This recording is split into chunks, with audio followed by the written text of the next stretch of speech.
Wala na sa kanyang sarili ang dalaga habang nakikipagsayawan sa mga lalaki. She was totally drunk. Wala siyang pakialam kung sino na ang mga nakakasayaw niya. She wants to enjoy it. The music, the dances. Naging sexual na ang galawan ng dalaga hanggang sa mapako ang kanyang tingin sa isang lalaking nakaupo sa counter ng bar at umiinom. Umalis siya sa dance floor at tinungo ang pwesto ng lalaki. May kasama pala ito, nakatalikod lang. Hey! Can I join you? Mapang-akit niyang tanong sa lalaki. Wala na sa tamang pag-iisip ang dalaga, kaya't kung ano-ano na lamang ang nagagawa niya. Hindi sumagot ang lalaki at patuloy lamang sa pag-inom. Tila ba hindi nito nakikita ang dalaga sa kanyang harapan. Ngunit hindi siya tinigilan ng dalaga. Ngumiti ito ng nakakaakit at tumabi sa lalaki. Alam mo, palagi kitang napapansin dito sa bar. Are you broken? Tanong nito. Pagmamay-ari ng pamilya ng dalaga ang naturang bar, kaya lagi siyang naroon. Hindi na naman siya nito sinagot at nakatuon lamang sa mga nagsasayawan ang mga mata niya. I don't know if you're deaf or talagang ayaw mo lang akong kausapin. Nakakaramdam na ng inis ang dalaga dahil hindi siya sanay na hindi pinapansin. Napairap ang dalaga at naisip na lamang na bumalik sa pagsasayaw. Sayang at natitipuhan pa naman niya ito. Habang siya'y abala sa pagpaparty ay may grupo ng mga kalalakihan ang lumapit sa kanya at napalibutan siya. Nakikipagsayawan ang mga ito sa dalaga, ngunit ramdam ng dalaga na hindi matitino ang nasa harap niya. Hindi niya gusto ang hawak ng isa sa kanila sa kanya. Akmang lalabas siya sa kumpulan nang bigla siyang hatakin palapit ng nambastos sa kanya. Hey, baby, we're not done. Malagkit nitong saad sa dalaga. Excuse me? She pushes the man. Hindi ito nagustuhan ng lalaki, kaya't mahigpit nitong hinawakan ang palapulsuhan ng dalaga. Where are you going, huh? Hinapit nito ang katawan ng dalaga palapit sa katawan ng lalaki. Nagsisimula ng magpumiglas ang dalaga dahil hindi na niya nagugustuhan ang nangyayari. Let me go! Galit na sabi ng dalaga. I like you, honey. I love bad girls. Sinipa ng dalaga ang ibabang parte ng lalaki at mabilis na umalis ito sa pwesto, ngunit sinundan pala siya ng mga tropa nito kasama ang lalaki. Nagmamadali niyang tinungo ang counter at kinuha ang gamit sa bartender. Ma'am, alis na po kayo. Lasing na po kayo, baka kami pamalagot sa daddy niyo kapag nalaman na nalasing kayong umalis dito. Saad ng bartender na dalaga. I have to go. Anya. Sa pagmamadali niya ay nakabunggo niya ang isang lalaki. Hindi niya ito pinansin, ngunit hinatak siya nito. Let me go! React niya sa pag-aakalang iyon ang humahabol sa kanya. Hey dude, bitawan mo ang girlfriend ko. Boses mula sa kanyang likuran. Nagtataka ang dalaga dahil kung hindi ito ang lalaking binabastos siya, sino ang nakabungguan niya? Girlfriend pero tinatakasan ka? Malamig na tugon ng nakabungguan ng dalaga. Sumugod ang lalaking nambastos sa dalaga, ngunit laking gulat niya nang hindi man lang iyon nakasuntok sa lalaking nakabanggaan niya. Lumapit siya sa lalaki at ngumiti. Malamig pa rin ang titig nito, lalo na't napadako ang tingin nito sa suot niya. Thank you. I'm Christine Lopez. You can call me Chris. Salamat sa pagtulong mo. Nakangiti na tugon ni Christine. Ngunit hindi siya sinagot at nilagpasan lamang. Lumabas ito sa bar kaya dali-dali niyang sinundan. Matagal nang gustong makausap ni Christine ang lalaki, ngunit sadyang hindi ito nagsasalita. Christine likes him, ang kaso, di siya nito pinapansin. Hey, wait up! Tawag ng dalaga. Hindi siya nilingon ng binata. Patuloy itong naglakad patungo sa sasakyan. Sinundan niya ito hanggang sa makarating sila sa isang Ford na kotse. Malalim na huminga si Christine. Gusto niyang magpasalamat sa binata. Can I talk to you? Malumanay na tanong ng dalaga habang papalapit sa misteryosong binata. Malalim ang titig nito kay Christine. Kahit nahihirapan salubungin ng dalaga, ang aura nitong sobrang hirap kabisaduhin ay pinili niyang ngumiti at tinitigan ito sa mga mata. Gusto ko sanang mag-thank you sa pagtulong mo sa akin kanina. Tugon ng dalaga. Hindi sumagot ang binata. Tila naintindihan naman na ni Christine na ayaw siyang kausapin, kaya't napagpasyahan niyang iwanan na ito at umuwi na. Tutal, madaling araw na rin. Tumalikod na siya na magsalita ang binata. Sa susunod, huwag ka magsuot ng mga damit na masyadong labas ang kaluluwa mo. Nakita mo na ang nangyari sa'yo kanina. Hindi lahat ng lalaki kayang respeto ang mga babae. Sa susunod, mag-iingat ka. Tumango-tango ang dalaga. Hindi niya inakala na may ganun pa na lalaki sa mundo. Salamat ulit. Walang naging sagot ang naturang binata. Pumasok lang ito sa sasakyan at pinaandar ito. Matulin ang naging takbo ng kotse. Ang bilis naman nun magpatakbo? Kausap ni Christine sa hangin. Madaling araw nang umuwi sa bahay ang dalaga. Dapat nasa OT siya para sa training niya bilang susunod na tagapagmana ng kanilang negosyo. Ang kaso, pagwawalwal ang ginawa niya sa hapon hanggang madaling araw. Dahan-dahan siyang humiga sa kama at pinikit ang mga mata. Nagising na lamang si Christine na tirik na ang araw. Tamad na bumangon ang dalaga. May hangover pa siya mula kanina. Anak ng patola! Napahawak sa kanyang ulo si Christine. Hangover tuloy ang inabot niya. Ma'am, magagahan na raw po kayo. Tinig mula sa labas ng kwarto ng dalaga. Napahilamos ng muka si Christine at pinilit na tumayo.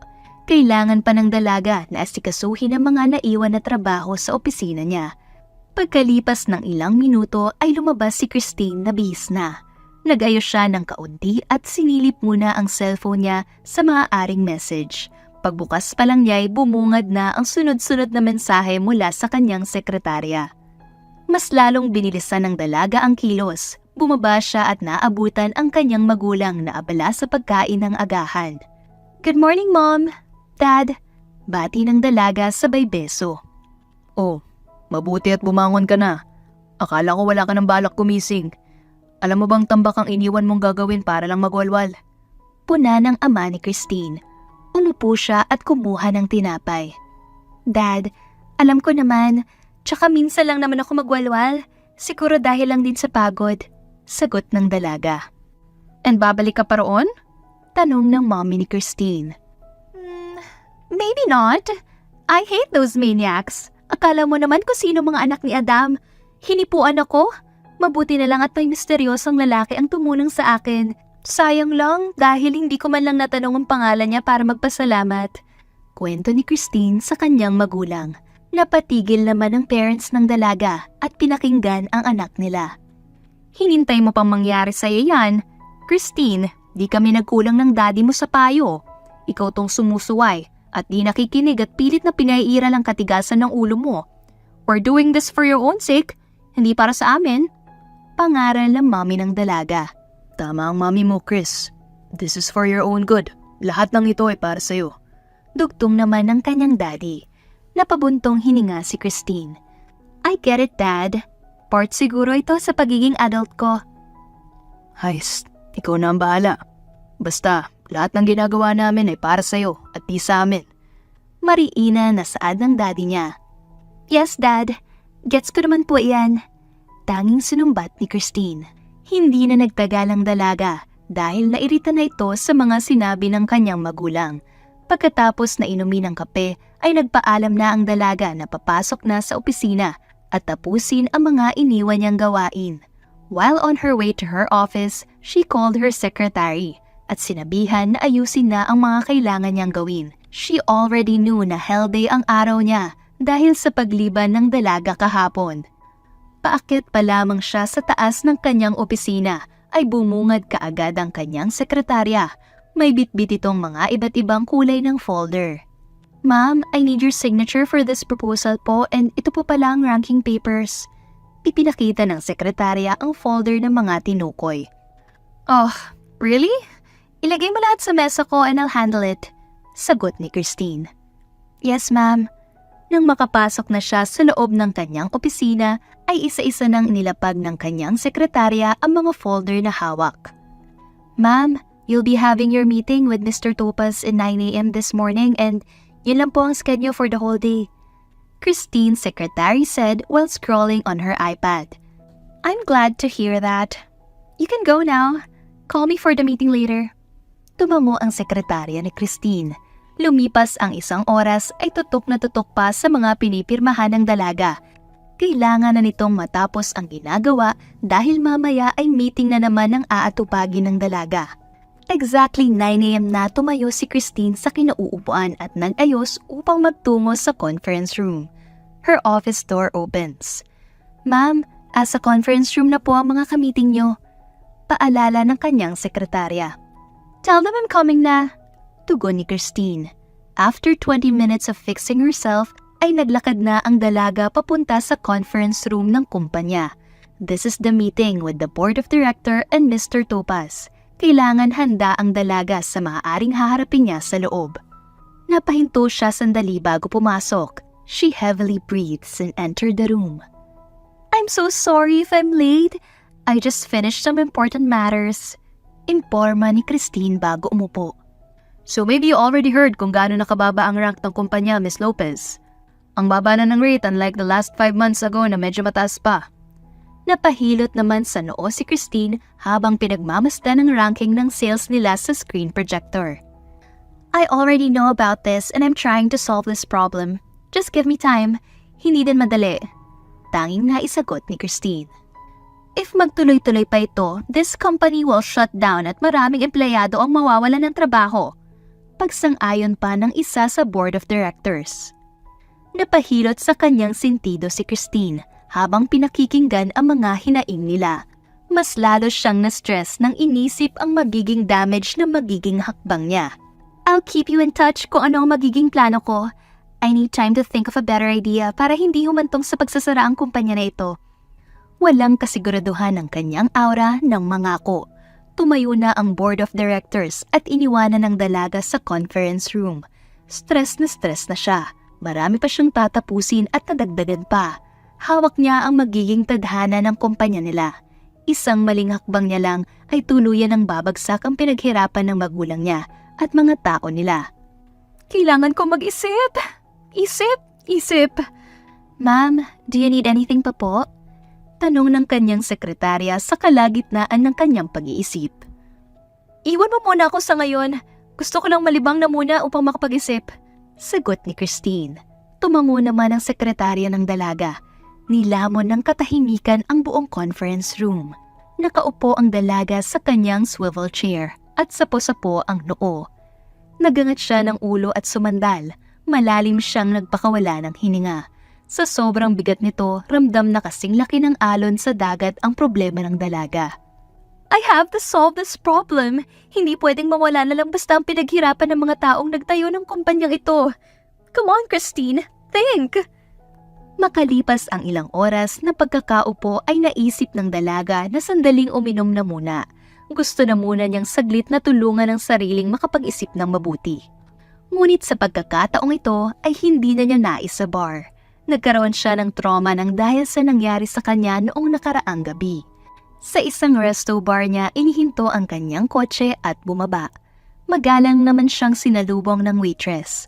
Nag-order siya ng isang boteng beer hanggang sa nasundan pa ito. Miss, another please. Utos ni Christine sa waitress. Ma'am, lasing na po kayo. Ako, lasing? Huh? Di ako lasing. Tipsy lang. Singhal ng dalaga. Pasuray-suray na ang ulo niya habang tinitingnan ang mga naroon sa loob ng resto bar. Maya-maya pa'y may nahagip ang kanyang mga mata sa gilid, malapit sa glass window ng resto. Isang pamilyar na bulto. Nakaupo ito at may kausap na lalaki. Ma'am, here's your order. Napatingin ang dalaga sa waitress na naglapag ng kanyang order na beer. Kilala mo yon? Medyo lasing na boses na tanong ng dalaga. Umiti ang waitress sa dalaga. Naku ma'am, yan po ang may-ari ng resto bar na ito. Talaga? Anong pangalan niya? Gio Lujan po. Tipo niya po ba? Naku ma'am, hindi kayo niyan papansinin. Sa daming babae na naloko sa charming na mukha ng amo namin, ni isa walang pumasa. Paano ba naman ma'am ubod ng sungit at lamig? Paliwanag ng waitress. Mumuso ang dalaga habang nakatingin sa tinukoy ng waitress na si Gio Lujan. Napatitig ang dalaga sa postura nito. Makisig ang katawan at bad boy aura. Ibig sabihin ba niyan, wala pa siyang girlfriend o asawa? Curious na tanong ni Christine. Wala po, ma'am. Halos lahat ng babaeng nagkagusto kay sir ay di pumasa sa standard niya. Sagot ng waitress kay Christine. Napangiti ang dalaga sa narinig. Kung sakali pala ay siya ang unang girlfriend nito at asawa kung mapaibig niya. Sige ma'am, enjoy. Umalis na ang waitress sa pwesto ng dalaga nang hindi niya napapansin dahil abala ang mga mata nito kay Gio. Kinuha niya ang kanyang cellphone at hinanap ito. Tinipa niya ang pangalan nito sa Google at lumabas doon ang iba't ibang article tungkol sa binata. Maraming branch ang resto bar na pagmamay-ari nito, kaya mas lalong naging mapanabik ang dalaga nang malaman pa ang tungkol sa binata. Gio Lugin, a successful businessman, napataas ng kilay ang dalaga habang binabasa ang isang interview nito. Wow! Walang pamilya at nag-iisa na lang sa buhay. Boring naman ang buhay ng taong to. Tuloy-tuloy din ang pag-inom niya ng order na alak. Gusto niya itong kausapin mamaya. Yayayain na mag-invest sa company ng dalaga. Dumaan ang oras at unti-unti nang nakakaramdam ng hilo dulot ng alak ang dalaga. Napansin niya din ang paglabas ni Gio Lugin at ang kasama nito, kaya dali-dali niyang hinablot ang bag at nag-iwan ng cash saka sinundan ng binata. Pasuray-suray na ang naging lakad niya. Umiikot na din ang paningin ni Christine. Hinabol ng dalaga hanggang sa parking lot ang binata. Mr. Lugin! Gio! Lugin! Lasing na tawag ni Christine. Napalingon ang binata. You remember me? Ako yung tinulungan mo. Muntik pang masuka si Christine habang nagsasalita. What do you need? Malamig na tanong ng binata. Me? I need you. Sabay hagik-gik ng tawa ni Christine. Miss, whoever you are, umuwi ka na at lasing ka na. No, I'm okay. Better. Miss, lasing ka na. You're drunk. Awat ni Gio sa dalaga. No. Nagpumilit na lumapit ang dalaga hanggang sa masukahan niya ang suot na damit ni Gio at natumba sa lupa. Ngumiti pa siya at tuluyan nang nawala ng malay. Hindi alam ng binatang si Gio kung saan ihahatid ang dalagang lasing na lasing. Binuhat niya ito at idinaposito sa likod ng kanyang sasakyan. Malalim na napahinga ang binata. Hey, where do you live? Tanong niya rito. Me? I live... Hindi na nakasagot pa ang dalaga at tuluyan nang nakatulog. Umalburuto na sa inis si Gio dahil sa aberya na nadulot ng dalaga. Wala siyang alam kung saan ito maaari na iwanan. Nice. Problema ko pa kung saan kita iiwan. Walang magawa si Gio kaya't dinala na lamang niya ang dalaga sa kondominium niya. Buhat-buhat ng binata ang dalaga paakyat hanggang sa makarating sa loob ng kanyang silid. Ang bigat mo. React ni Gio nang mailapag ang dalaga. I guess I have to sleep on the couch. Saad ng binata. Kinumutan niya ang dalaga at inayos ang pagkahiga. Kaya ka siguro naglasing dahil pinagpalit ka ng boyfriend mo. Tanging sambit lang ng kausap ng binata. Kinabukasan ay halos mabiyak ang ulo ng dalaga nang siya'y magising. Inilibot ng kanyang mga mata ang silid. Napatakip siya ng muka nang ma-realize na hindi niya silid ang tinulugan. Napasilip siya sa ilalim ng kama kung may suot pa ba siya at laking bawas sa kanyang kaba nang makita na ayun pa din ang suot niya. Dahan-dahan siyang bumangon at hinanap ang may-ari ng silid. You're leaving? Halos lumabas ang kaluluwa ni Christine sa boses na narinig. Laking gulat niya nang makilala ang boses. Nakapamulsa itong naglakad sa kanyang harapan. Gio? Gulat ka. Are you leaving? Para na rin mapaayos ko ang kwarto ko. Amoy babae. Sabi ng binata. Biglang napalitan ng inis ang nararamdaman ng dalaga. Kung kanina ay gulat at kilig, ngayon ay buwisit na. Apaka-antipatiko mo naman? Ano gusto mo? Mag-sorry ako? Ikaw na nga itong nangabala ng isang gabi sa buhay ko. Ikaw pa itong OA kung umasta. Hoy! Isang gabi lang yon. Akala mo naman raw buong buhay mo ang naabala ko? Antipatiko? Sa lahat ng babaeng nababaliw sa akin, ikaw lang tong nanginsulta sa akin ng ganyan. Puna ng binata. Hala, insulto na pala sa'yo ang salitang antipatiko. Grabe, ang fragile ng heart mo. Pangaasar ni Christine. Grabe talaga kayong mga babae, no? Wala bang thank you dyan? Lo? Ayoko. Kung kanina akala mo kung sino ka, ngayon gusto mo magpasalamat ako sa'yo? Asa ka? Antipatiko. Singhal ng dalaga. Bumalik siya sa loob ng kwarto at kinuha ang bag niya. Asar na asar ang buong pagkatao ni Christine. Akala ko pa man din ay mabait. Yun pala ubod na sama ng ugali. At ako pa ang harsh sa aming dalawa. Wow, lalaki nga naman. Padabog na lumabas ng silid si Christine at tinungo ang pwesto ng binata. Maangas niya itong tiningnan at saka ngumisi. Thank you. Sarkastiko na sabi ni Christine. Before I forgot, 20,000. I sold you for 20,000, Mr. Antipatiko. I own you. Kinindatan niya ito at sinuksok ang pera sa pocket nito sa suot na tux. Malapad ang ngiti ni Christine na bumaba sa condo unit ng binata. Gusto niyang matawa sa itsura nito. Halatang tipa na hawakan ng babae. Trauma na trauma sa ginawa ko. Natawa ng bahagya si Christine sa ginawa. First plan pa lang mukhang mapapadali ang plano ko.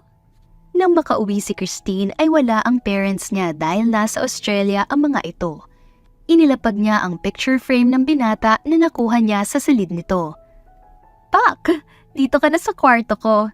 Kailan kaya hindi lang picture ang makuha ko kung di totoong Gio na talaga? Mutual benefits naman. Mapapa-invest ko siya sa company ko at ang mega jackpot ay ako. Plano na ng dalaga na kung sakaling makuha niya si Gio ay malaking tulong ito sa company nila sa muling pagbangon at syempre, isusunod ang kasal nila. Papunta pa sana ang dalaga sa banyo nang makatanggap siya ng message mula sa kanyang kaibigan na si Amari. Kain tayo sa labas. Treat ko. Basa na malakas ni Christine sa text. Abay himala at ililibre ako nito. Ano kaya nangyari sa kanya at naisipan akong yayain kumain sa labas at libre pa? Ngumunguso pa na saad ng dalaga habang hawak ang telepono. Nagtipa siya ng kanyang reply sa katuluyan na pumasok sa loob ng banyo. Madali lang siyang naligo at nagbihis kaagad. Ayaw naman niyang paghintayin ng kaibigan niya sa lugar na ibinigay nito. Makalipas ang ilang minuto ay kaagad nakarating din siya. Hindi naman ganon kalayo ang lugar kung saan siya ililibre ng kaibigan. Oh, bagal mo. Gusto niyang batukan ng kaibigan. Inis na inis si Christine dahil sa sinabi ng kaibigan. Late? Sakto ako sa oras, Amari. Sagot niya sabay irap dito. Hoy, wag mo nga akong irapan. Mas mataray ako sa'yo. May chika ako sa'yo. Excited na saad ni Christine kay Amari. About sa company nyo. Ano palang plano mo? Malapit na mawala sa best company ang kumpanya nyo. No, actually, remember the guy na sinabi ko sa'yo na niligtas ako sa mga maniac sa bar? Oh. Nairita ng kaunti si Christine dahil sa kaibigan niya. Inuwi niya ako sa condo niya kagabi. And guess what? I own him already. Huh? Kainis ka naman eh. I sold him for 20,000. Medyo antipatiko siya pero nakausap ko. Dugtong ng dalaga sa naunang sinabi. Di kita maintindihan. Sino yung lalaking tinutukoy mo? Alam mo, nakakainis ka. Nagmarcha na naglakad ang dalaga at iniwan si Amari. Patawa-tawa ang kaibigan niya habang nakasunod sa likuran ng dalaga. Mas lalong naasar ang kanyang kaibigan nang maintindihan na hindi sila sa isang mamahaling restaurant kakain, kundi sa isang street food stall lamang. Oh, ba't naman ganyan na itsura mo? Ayaw mo ba? Ikaw na nga tong nililibre? Ayaw mo pa? Saad ng kanyang kaibigan. Really? Dito? Kung ako ang manlibre, demanding ka at gusto mo sa isang expensive resto, tapos kung ikaw palaging kanto-kanto lang? Seryoso ka? Naiinis na puna ni Christine. Humagalpak lamang ng tawa ang kanyang kaibigan dahil sa sinabi. Alam mo, mas better kasi na dito tayo kakain. Fresh air at masarap naman kumain ng street food. Sagot nito. Naku ikaw, humanda ka. Pag ako'y deliver kita sa dirty ice cream. Leche ka? Sarkastiko na saad ng dalaga. Bes naman, minsan lang tayo sa labas kung kumain eh. Che? Hoy, Christine Lopez! Hindi pinansin ni Christine ang pagtawag nito kahit ilang beses niyang narinig ang pangalan niya. After ng mahabang suyuan ay nakaupo ang dalawa sa isang bench malapit sa isang puno ng nara. Napala, yung cousin ko nagtatrabaho as secretary ni Gio Lujan. Ang sabi niya sa akin, wala raw kamag-anak o kahit asawa na dumalaw sa lalaking yon. And sa tuwing pumupunta siya sa kondo nito ay mag-isa lang ito. Wala din siyang na-mention na may relative siya or parents sa mga close sa kanya. May kaibigan siya which is yun lang ang palaging dumadalaw sa kanya sa opisina. Which is weird, diba? Baka nasa ibang bansa lang ang parents niya or galit siya. Uso naman yun when it comes to family matters. Sumubo ng isang fishball si Christine sabay nginuya ito at napaisip. Pero di ba dapat pinursu ng parents niya na suyuin siya? Nakaka-curious lang kasi. That Gio Lujan is so mysterious. Iisa ang kaibigan. No family connection. And most of all, never been in love. Kaya nga ako ang unang babaeng papasok sa buhay niya. Pagdurugtong ni Christine sa sinabi ni Amari. Grabe ka te, ang taas ng pangarap mo. Sure ka na makukuha mo ang pusong bato ng isang Gio Lujan? Trust me, yung bato niyang puso, magiging kasing lambot yan ng mamon. At ako ang magpapalambot nun. Siguradong sigurado na sabi ng dalaga sa kaibigan. Taray taas no yung sinabi mo. Pero feeling ko mahihirapan ka dyan. Mukhang di basta na i-inlove yung Gio na yan sa babae. Trauma yata. Malay mo, takot lang ma-inlove at masaktan. Kaya sinara ang puso para sa mga taong gusto siyang mahalin. Sabat ni Christine. Siguro na baka hindi. Maybe he has a reason why. Pagtatama ni Amari. At aalamin ko yan. Bahala ka dyan. As long as di mo isasanglay ang katawan mo, susuportahan kita. Ngumiti ng malapad si Amari kay Christine. Gabi na nang makabalik sa bahay si Christine. Sinubukan niyang hanapin ang social media ni Gio. Ngunit sa kasamaang palad ay wala itong any accounts. Ganito ba ka-boring ang buhay ng isang Gio Lujan? Tanong ng dalaga habang nagsisipilyo. Nagmumog siya at lumabas sa banyo saka umupo sa kama. So you're really a hardworking person, Mr. Gio Lujan. Kung surpresahin kita bukas, what would be your reaction? Napangiti ang dalaga na maisip ang plano niya. Tinext din niya kung ano ang schedule ni Gio bukas sa kaibigan na si Amari. He's not that busy. I'll be there, my vampire.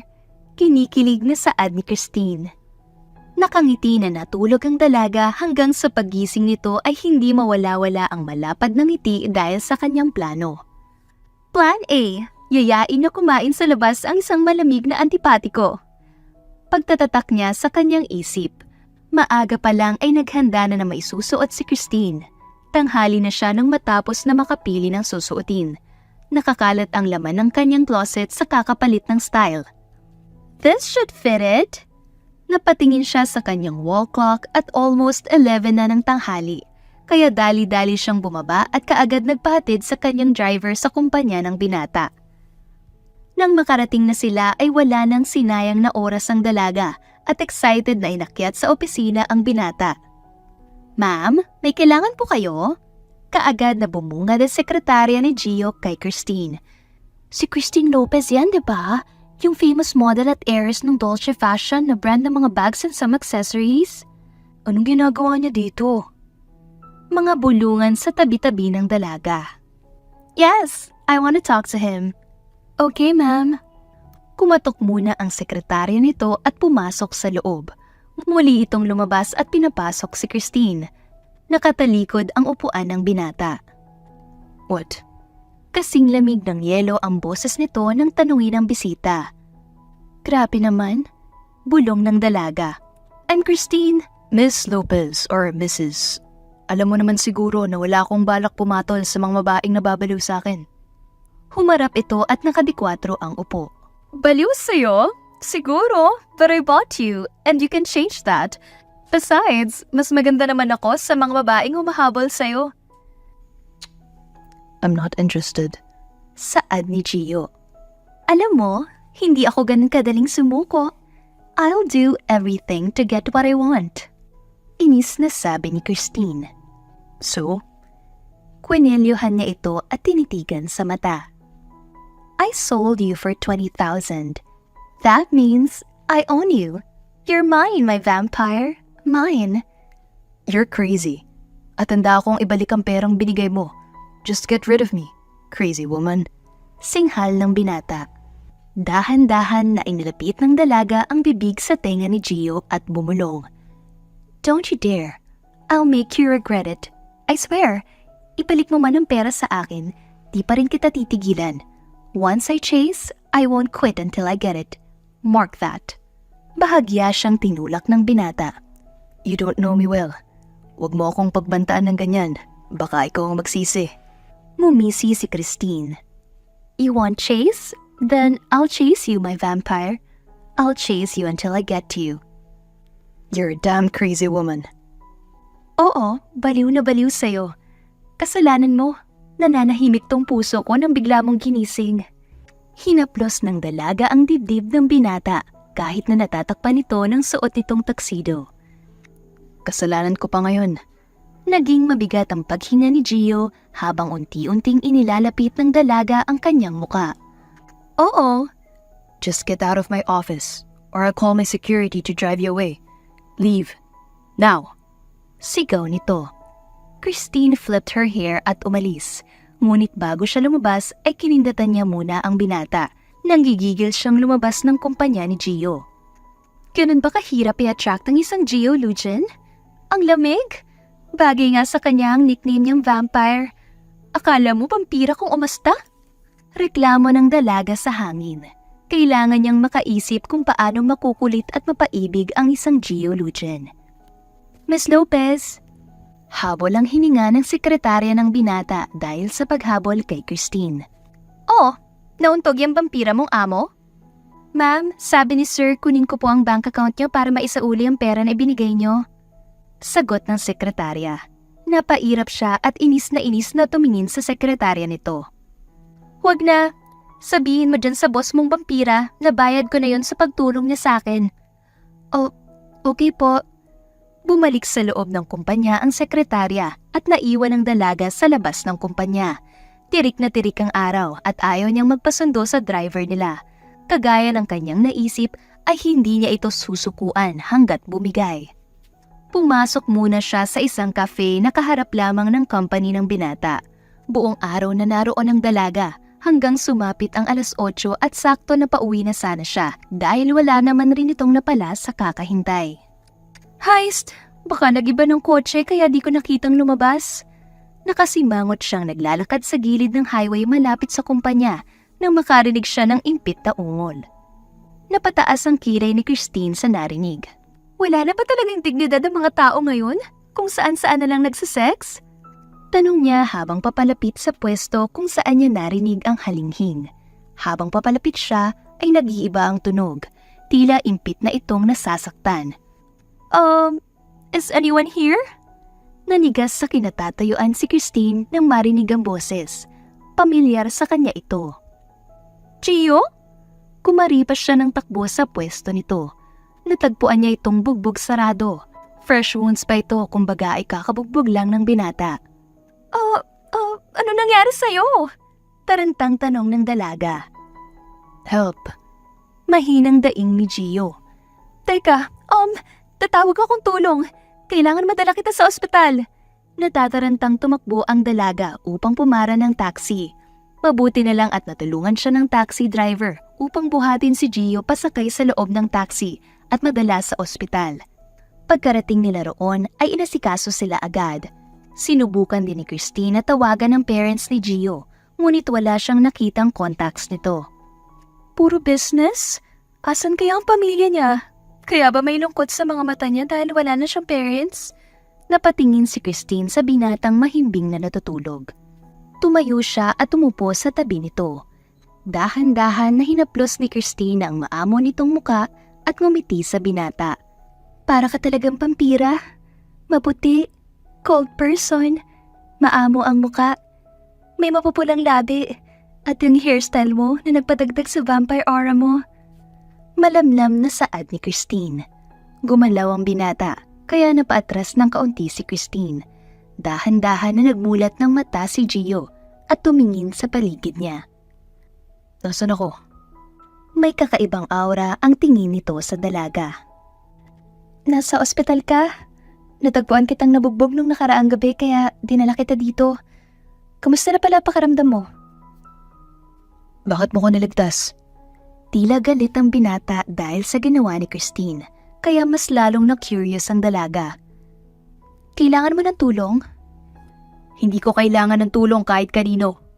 Sigaw ng binata sabay hampas sa gilid ng kanyang mesa, dahilan upang mahulog at mabasag ang mga nakapatong.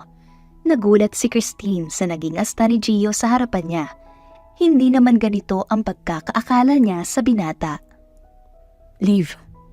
Leave. Anong problema mo? Ikaw na nga tong tinulungan, ikaw pa itong galit. Hindi ba dapat magpasalamat ka kasi buhay ka pa hanggang ngayon? Just leave. I don't need anybody's help. Tumango-tango ang dalaga at lumabas. Padabog na isinara ni Christine ang pinto ng silid ng binata. Hindi alam ng dalaga kung magagalit pa siya o maaawa. Kung paano umasta si Gio ay may lungkot at tila kulang sa buhay nito. Akala mo kung sinong gwapo? Papara na sana ng taxi si Christine na mag-ring ang kanyang cellphone. Ang mommy niya ang tumatawag. Mom, we'll be coming home next week or this week. Get yourself ready. May sasabihin kami sa'yo and you shouldn't have any excuses again. Sabi ng kanyang ina sa tawag. Mom, kung tungkol na naman ito sa blind date, ayoko. Pinatay ni Christine ang tawag at napalingon sa building ng ospital. Ngayon ay mas naging matibay siya na alamin kung bakit mag-isa na lang ang binata sa buhay. Hindi naman sa hihimasukin niya ang pagkatao nito, ngunit kahit man lang ay magkaroon nito ng taong maiiyakan kapag kailangan. Why are you hiding your true colors, Gio?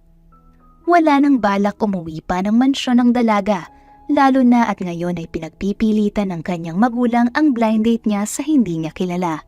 Sa kanyang kondo na binili muna ito na natili. Naroon naman ang iba niyang gamit kaya wala siyang problema. Pagkatapos niyang mag-shower ay saglit siyang umupo sa kanyang kama. Hindi mawala sa kanyang isipan ang muka ng binata. Paulit-ulit itong sumasagi at binabagabag siya. I've tried to search your name online, but it seems like mysterious ka nga. Gusto kitang kilalanin, Gio Lucien. Bakit ayaw mong tinutulungan ka ng iba? Kinuha niya ang kanyang laptop at binuksan ang folder sa files. Siguro naman ay may mahahanap siya na kahit konting impormasyon tungkol sa binata.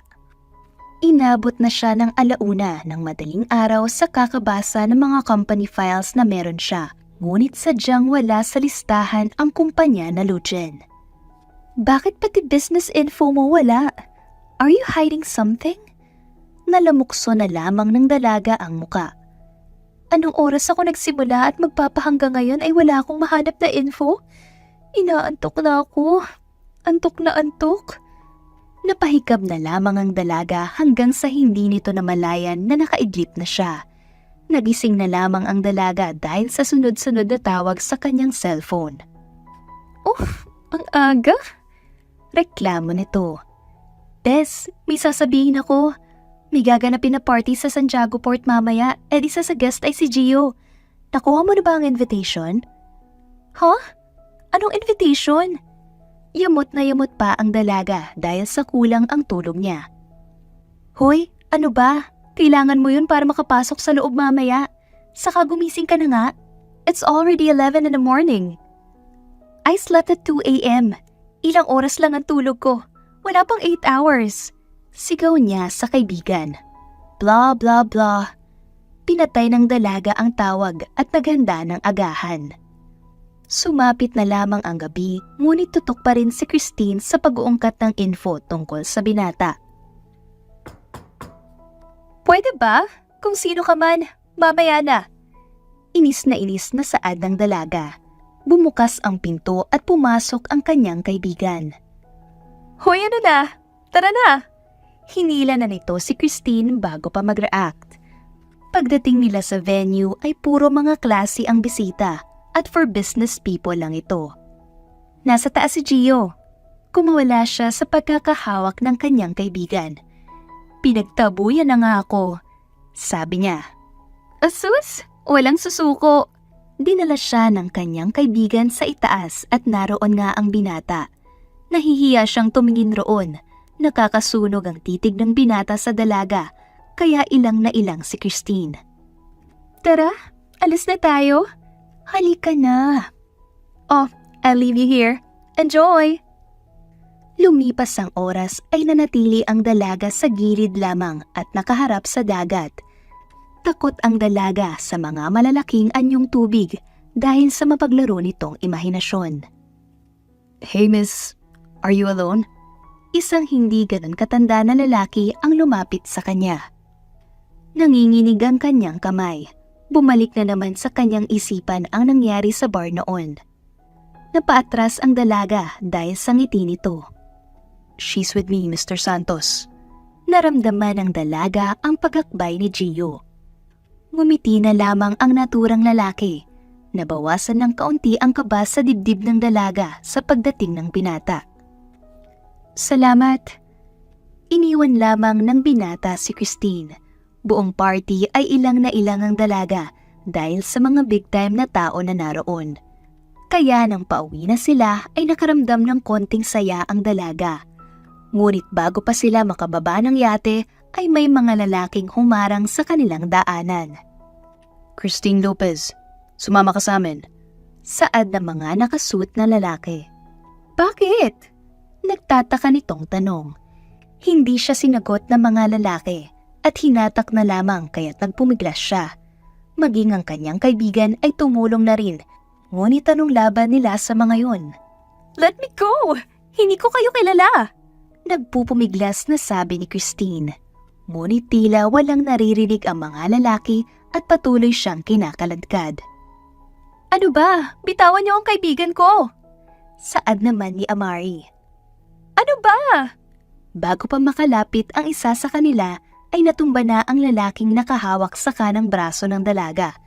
Napalingon siya at si Gio ito na nag-aapoy sa galit. Parang wala lang sa binata ang dami ng mga lalaki dahil halos lahat ito ay napatumba niya. Napahawak na lamang ang dalaga sa kanyang bibig. Hinila naman siya ng kanyang kaibigan paalis sa lugar at isinakay sa sasakyan nito. Teka, puntahan mo na lang siya bukas sa kumpanya niya at magpasalamat ka. Saad ni Amari kay Christine. Hindi pa rin maintindihan ni Gio kung bakit hinahabol ang dalaga ng mga tauhan ng Gambler Lord. Ano naman ang motibo ng Gambler Lord sa isang taong walang kaalaman tungkol sa kanya?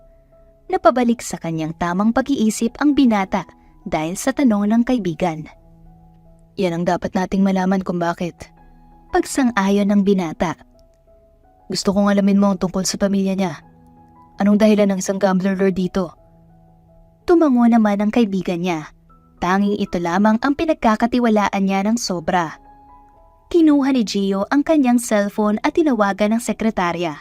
Nais niyang makausap ang dalaga sa kanyang opisina bukas. Sa kabilang banda ay umuwi si Christine ayon na rin sa utos ng kanyang ina. Mom, kung tungkol na naman ito sa blind, Mr. Romualdo wants to marry you. Pagsabat ng kanyang ina. Huh?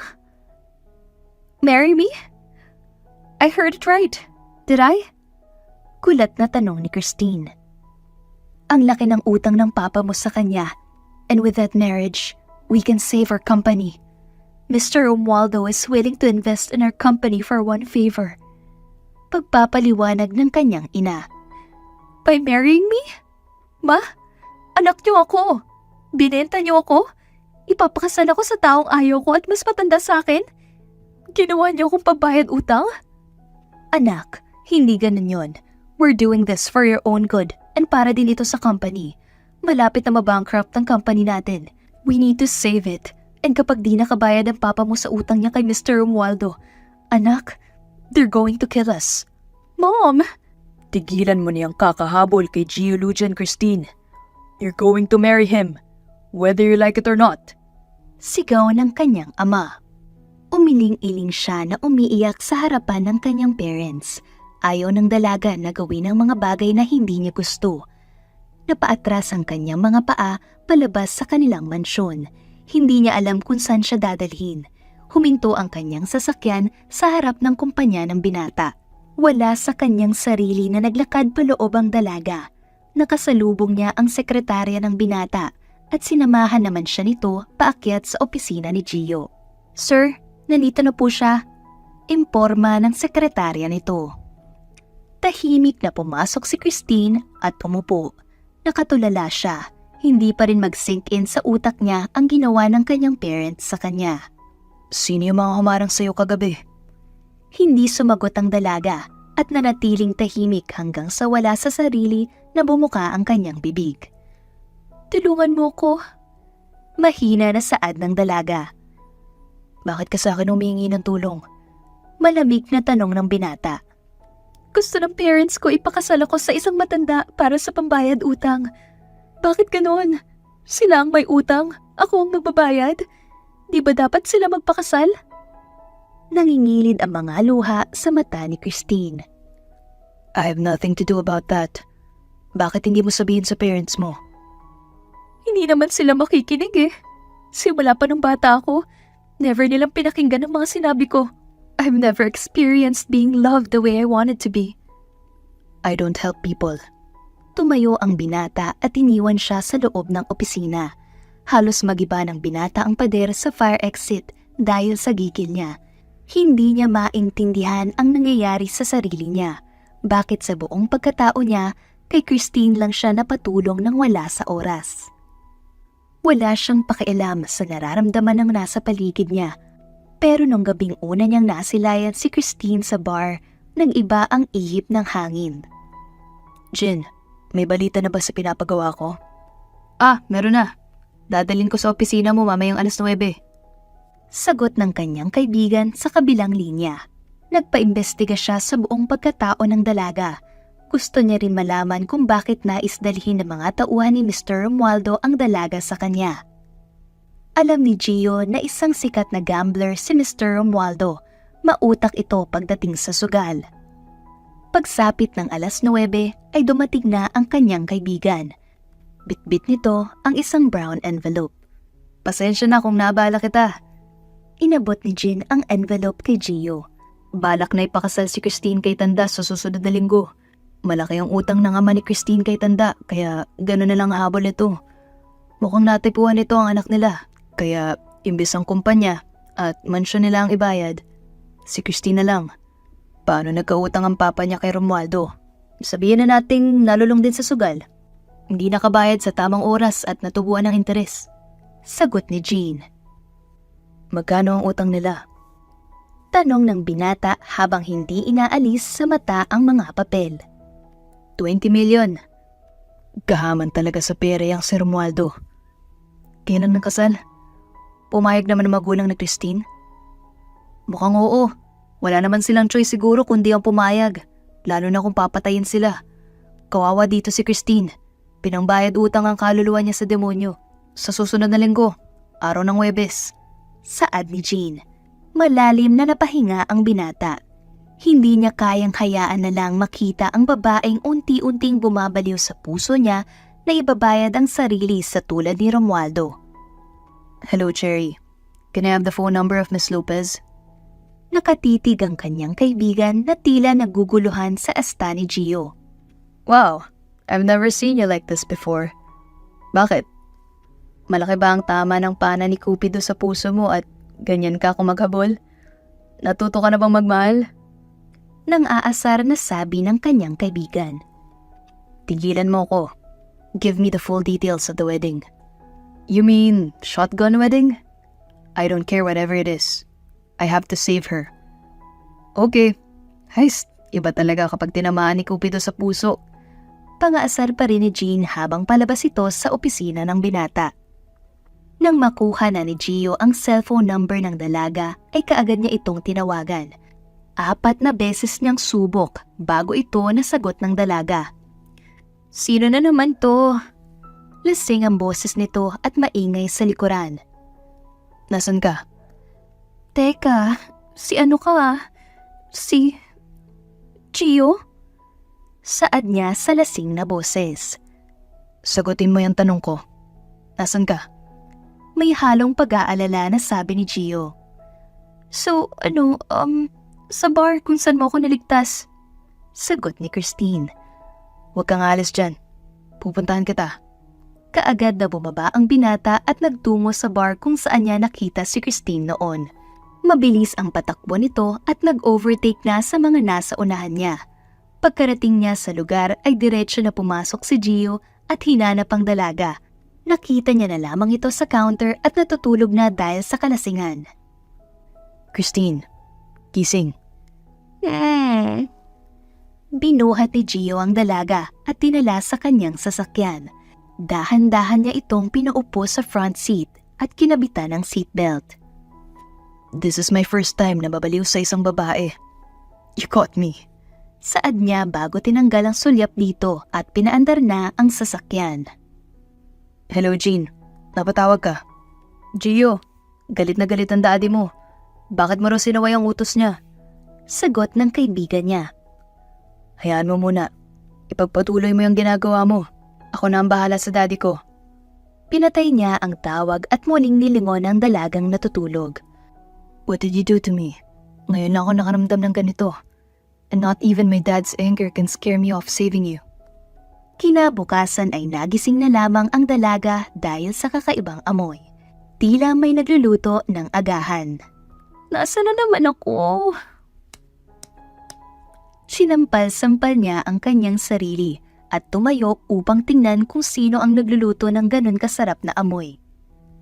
Nagtataka siya sa lalaking nakatalikod at abala sa pagluluto. Good morning. Bati nito sa kanya. Ganon na lang ang gulat niya na makilala ito. Hindi siya makapaniwala na biglang sa isang ihip ng hangin ay naging masaya ang mga mata ng binata. Gio? Sinundo mo ko kagabi? Tumango naman ang binata. May hangover ka pa. Nagluto ako ng sopas at ito gamot para sa sakit sa ulo. Nagtataka siyang nakatitig dito.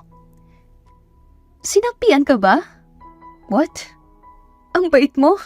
Hindi na niya natapos ang sasabihin nang takpan ng binata ang kanyang bibig.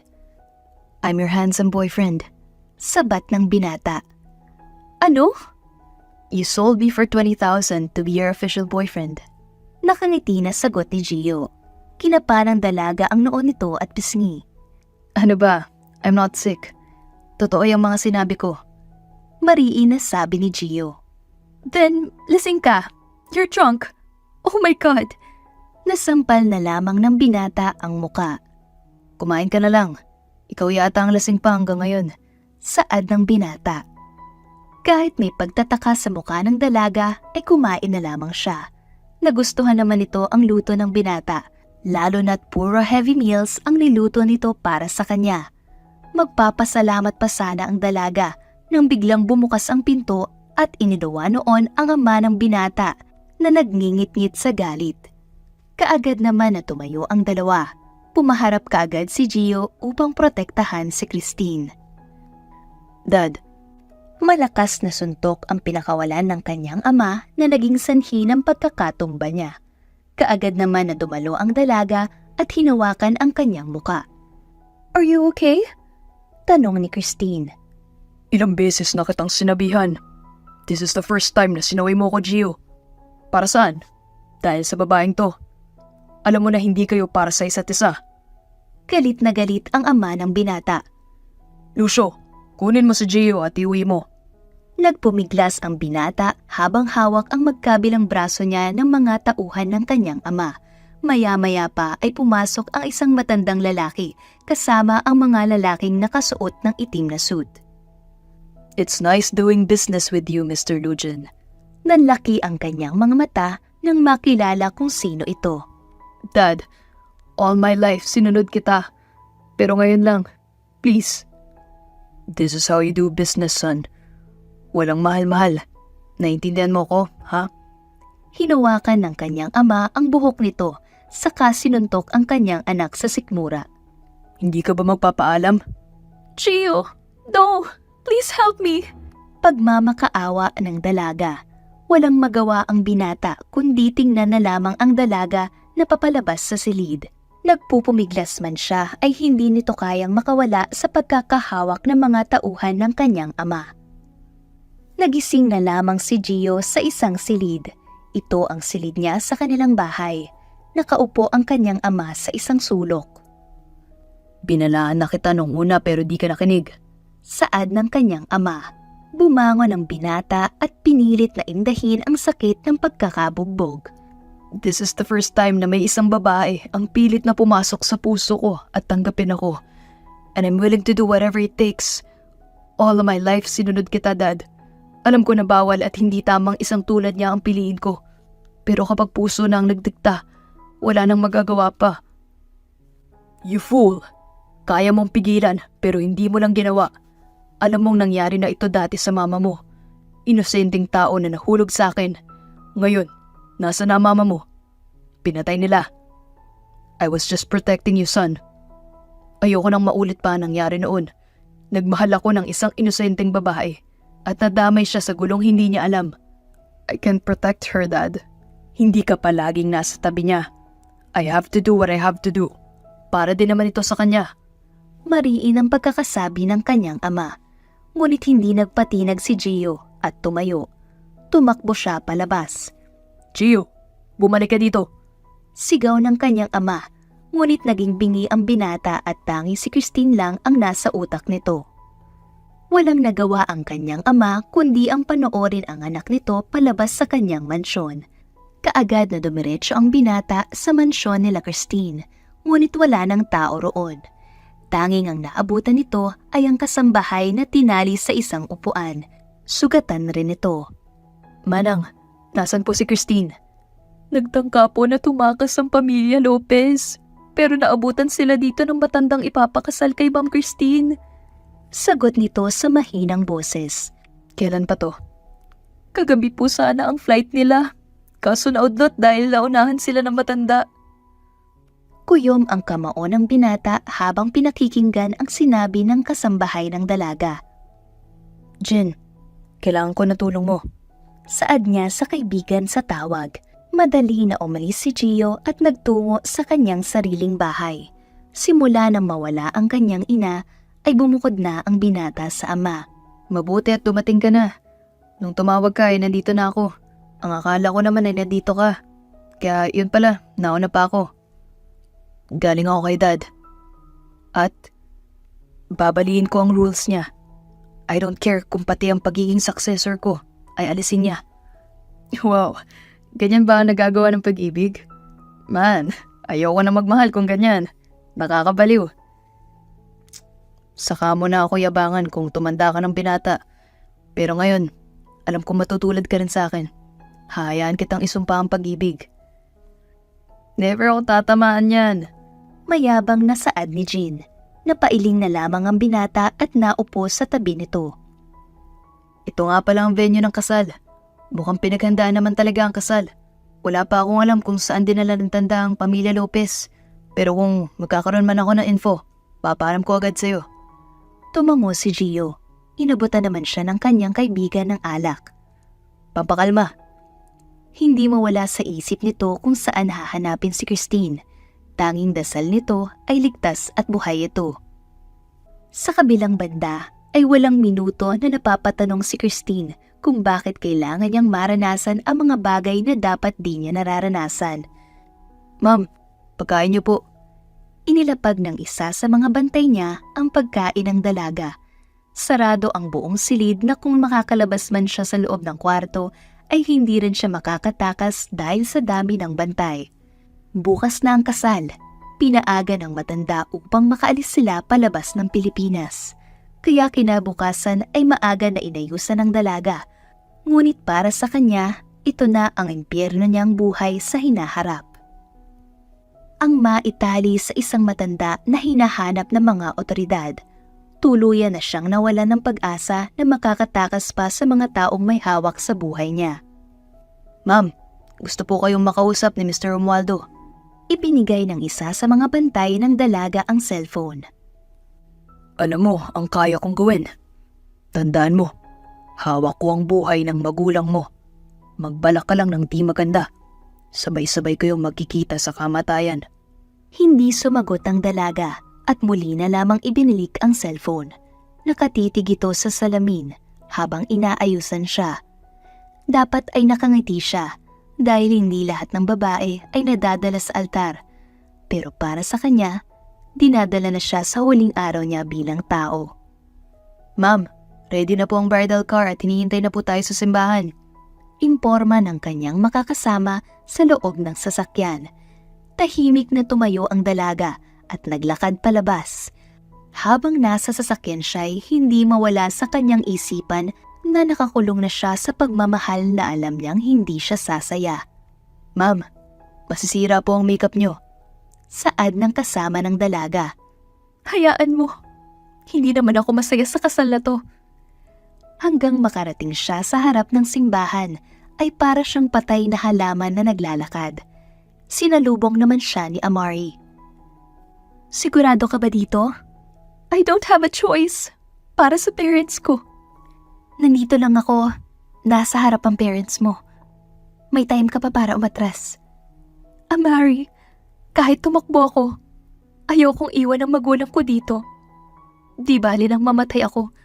Wag lang sila. Tara na. Sinimulan na ang seremonya. Si Amari ang kasama ni Christine. Ayon na rin sa gusto ng dalaga. Hindi naman maaaring makalapit si Christine sa magulang nito hanggat hindi sila na ikakasal. Habang nasa kalagitnaan ng seremonya, patuloy ang pag-asa ni Christine na sana dumating ang magliligtas sa kanila. Sa puntong ito, may nais bang tumutol sa kasalan na ito? Tanong ng pari. Lahat ng tao ay nagtitigan hanggang sa umalingaw ang boses na hindi inaasahan ng dalaga. Itigil ang kasal. Malalim na nakatingin si Gio sa matanda. Naalarma kaagad ang mga nandoon, ngunit bago pa sila makapalag ay dumating na ang mga pulis. Itinulak ng matanda si Christine at nagmamadaling tumakbo. Nagkaroon naman ng pagkakataon si Christine, kaya dali-dali siyang tumakbo sa magulang niya at niyakap ito. Ayos ka lang ba, anak? May masakit sa'yo? Nag-aalalang tanong ng kanyang ina. Okay lang po ako. Kayo po. Ngumiti ang kanyang mga magulang at muling niyakap ang anak nila. I'm glad that I'm not late. Napalingon naman kaagad ang dalaga saka nakangiting niyakap si Gio. Salamat sa'yo. So, let's go?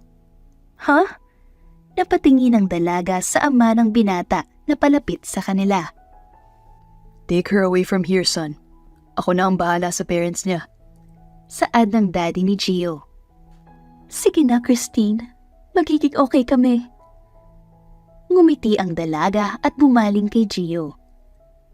Sasama ako. Basta kasama ka. Wala nang sinayang na oras si Gio at kaagad na binuhat si Christine palabas ng simbahan. Nais nitong ilayo ang dalaga sa magulong lugar na iyon at dalhin sa isang mapayapang bagong lugar. Why are you staring at me like that, Christine? Kasi akala ko imposible na mapaamo ang isang geologian. Pero mali, dahil kasama ko siya ngayon. I'll be by your side, no matter what. Dinala ng binata si Christine sa rest house nila. Malapit ito sa dagat, kaya't kalmado ito at malayo sa syudad. Naglibot ang dalawa. Bitbit nila ang kanilang sapatos habang naglalakad sa dalampasigan. Alam mo, akala ko magiging hell na ang buhay ko. Pero hindi. Dumating ka. At tinulungan ako. Saad ni Christine habang sila'y naglalakad sa gilid ng dalampasigan. Malakas ang hangin at hinangin ang buhok ng dalaga. Malamig ito sa balat, ngunit ang payapa damhin. You gave me more reason to believe in love. To love and to be loved. I'm happy that I'm with you.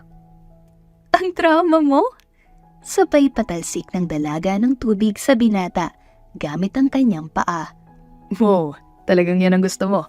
Halika dito. Naghabulan ang dalawa na tila naglalaro ng habul-habulan. Tinalsik-talsikan din nila ang isa't isa.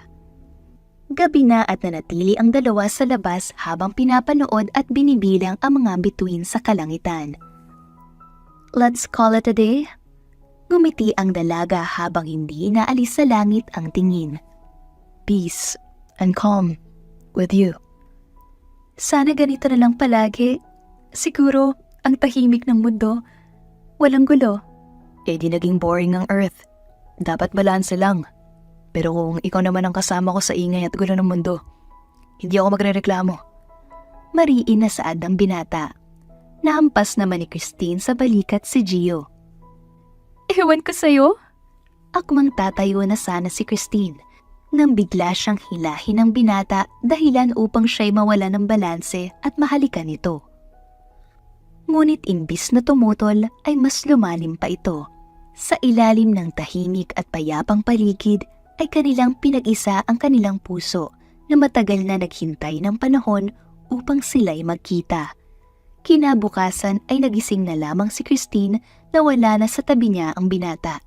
Kaya dali-dali siyang lumabas at natagpuan si Gio na nasa dalampasigan at pinapanood ang pagsikat ng araw. Good morning. Niyakap ng dalaga sa kanyang likuran si Gio. Nauli na si Romualdo. Sabi nito. Humarap si Gio at inayos ang nakatakas na buhok ng dalaga. You can live without danger anymore. Dagdag ni Gio. You? Hindi ka kasama? Gio? Hindi tayo pwede. Paulit-ulit kang manganganib. Kung kasama kita sa panganib na yan, hindi ako mangangamba. Gio, mahal kita. Tanggap ko kung sino ka at ang pagkatao mo. Isang dating gangster leader ang daddy ko. At marami pa rin siyang kaaway. Kahit hindi na siya tulad ng dati. Wala akong pakialam. Ayokong sumugal sa mundong ito kung hindi ikaw ang kasama ko. Christine. No, Gio. Tumango-tango ang binata. Mahigpit naman siyang niyakap ni Christine. I paid your 20 million debt from the bank. Napatingala si Christine sa sinabi ni Gio. Babayaran kita. I'll repay you. Sagot ng dalaga. But I want you to repay me by saying yes. Nagtataka naman na nakatingin ang dalaga. Dahan-dahan na lumuhod si Gio at inilabas ang acrylic box. Isang silver ring na may nakaukit na salitang love. Will you spend forever with me, Christine Lopez? Tanong ni Gio. Kahit di ka lumuhod dyan, oo pa rin ang sagot ko sa'yo. Tuwang-tuwa na tumayo si Gio at kaagad na sinuot ang singsing sa daliri ng dalaga. I love you. Sigaw nito at mahigpit na niyakap ang dalaga. I love you more than before. Makalipas ang 1 taon ay kinasal sila at di naglaon na biniyayaan ng isang anak na lalaki. Pinangalanan nila itong CM. Naging mas masaya ang dalawa. Sabay na hinaharap ang problema sa buhay nila. Kagaya ng kanilang ipinangako sa harap ng Diyos na magsasama sila sa hirap at ginhawa. Love, bukas na ang kasal nila Jean at Amari. Paalala muli ni Christine. Pinapatulog nila ang kanilang anak at nanatili na muna roon ng saglit. Tingnan mo yung lalaking yun. Sinasabihan pa akong ayaw mabaliw sa pag-ibig. Pero ito siya at ikakasal na. Pabiro na sabi ni Gio. Hay nako, save that joke for him. Tara na at maaga pa tayo bukas. Hindi pwedeng late tayo dahil si Siam ang ring bearer nila. Nauna nang tumayo si Christine at pinatakan ng halik sa noo ang kanilang anak. Palabas na sana siya nang biglang maramdaman ang yakap ng asawa sa likuran. You know, Siam is growing. Bulong ng asawa niya. Ngayon, alam na nito ang ibig sabihin ni Gio. Hindi rin maganda na mag-isa lang na anak. Boring.